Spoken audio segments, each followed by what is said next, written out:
U današnjem video radu analiziram poziciju Vojske Srbije na portalu Global Firepower za 2025. godinu. Naime, na najnovijoj listi svetskog priznatog portala Global Firepower, Vojska Srbije zauzima poziciju koja je za 7 mesta lošija u odnosu na poziciju od prethodne godine.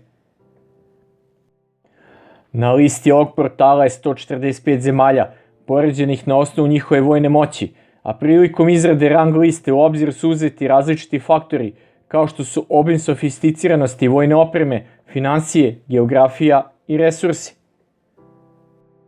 Rangiranje ovog portala uzima u obzir i faktori kao što su količina vojne opreme i trupa koje svaka zemlja ima, kao i njihov finansijski položaj, geografija i različiti resursi.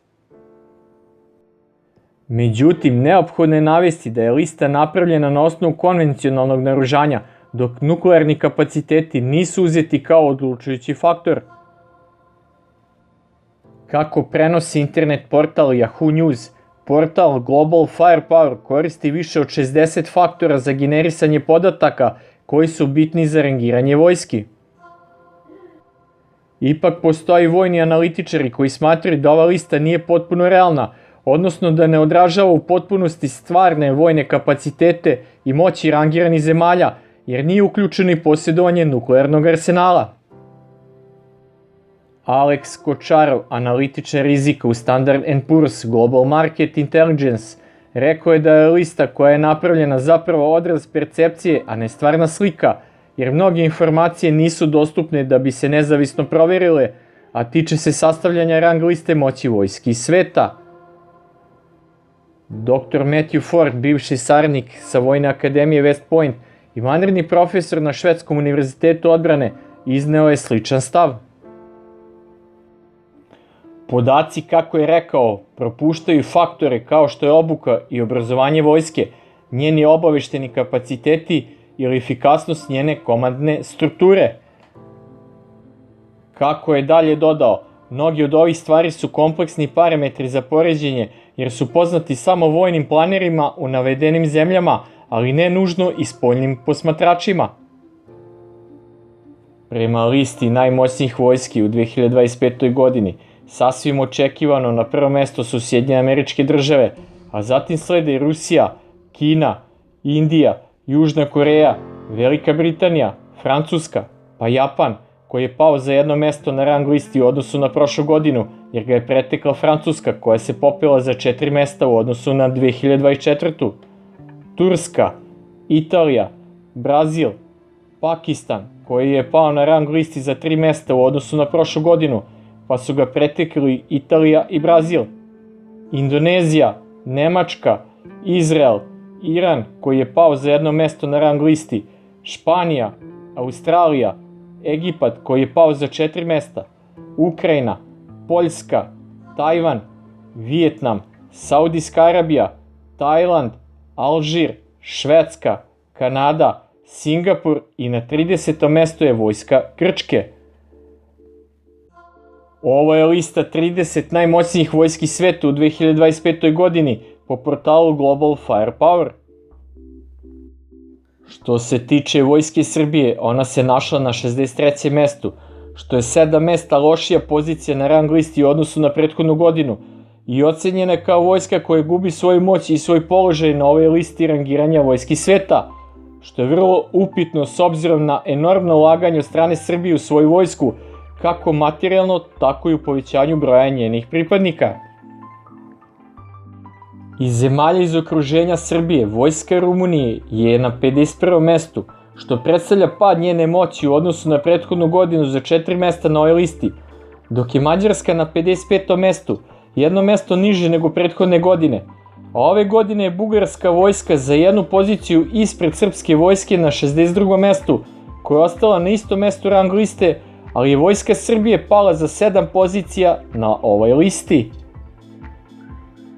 Hrvatska vojska je ove godine na 74. mestu, što je pad na rang listi za prilično neverovatnih 8 mesta. Slovenačka vojska je ove godine na 96. mestu, što je pad za 5 mesta u odnosu na prethodnu godinu. Armija Severne Makedonije se nalazi ove godine na 112. mestu ove rang liste, što je pad za 12 mesta u odnosu na prethodnu godinu. Primjera radi, 2017. godine u tadašnjem izveštaju Global Firepowera Srbija je bila tek na 83. mestu, a Hrvatska na 68. A sada je Srbija ostavila iza sebe sve vojske republika bivše SFRJ, dok je Bugarska za jedno mesto ispred na 62. poziciji, Mađarska na 55. i Rumunija za 10 mesta više rangirana na ovoj listi. Vojska Bosne i Hercegovine je najviše pogoršala svoj položaj od armija bivših republika SFRJ i nalazi se na ovoj rang listi na 132. mestu, što je pad za 16 mesta, dok je Crna Gora tek na 127. mestu, što je za 2 mesta viša pozicija na rang listi u odnosu na prošlu godinu. Ono što je kuriozitet na ovoj rang listi, što je rangirani takozvana Vojska Kosova na 141. mestu i sa nižim rangom u odnosu na prošlu godinu, to je sa padom njene moći.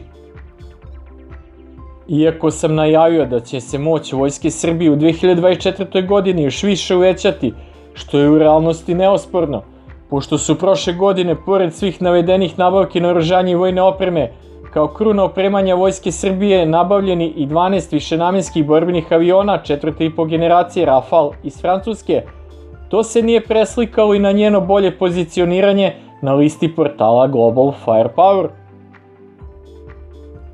Ostaje upitno da li se navedeni kriterijumi ovog portala prilikom analize moći vojski sveta dosledno i u svakom slučaju poštuju i da li se uzimaju u obzir svi aspekti moći jedne vojske u njenoj analizi, pošto je nemoguće da skoro sve armije sem Bugarske i Crne Gore u okruženju Srbije, pa i sama Vojska Srbije, beleže na ovoj listi značajan pad, iako je evidentno da se značajno dodatno naoružavaju.